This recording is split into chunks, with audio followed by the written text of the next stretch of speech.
This summer has been the most transformative season of my life. Hear me. And it's because I've spent it praying over people, laying hands on the sick and praying in faith. I've experienced too much to not believe in God. I've seen too much to not know that God heals. I've seen so much to the point where I understand his power and his capabilities. Now, the Bible teaches on transformation. It's riddled in the New Testament. And the Bible teaches on this concept. Hear this, the renewal of the mind. Romans 12, look it up. The renewal of the mind. And the mind is renewed through kingdom realities, through experiencing the supernatural, through seeing God work. When you see God work and you witness it enough times, your mind becomes renewed to not think like yourself, but to think like Christ.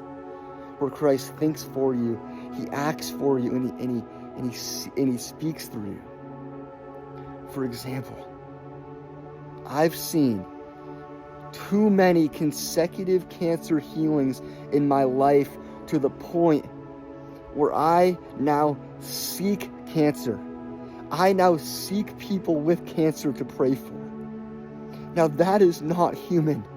That is not a human instinct, but that is the beginning of a renewed mind. That is the beginning of the transformation of my mind. That is the beginning of thinking like God does. Seeking cancer is to think like God. And I just gotta say, lay hands on the sick and they shall be healed.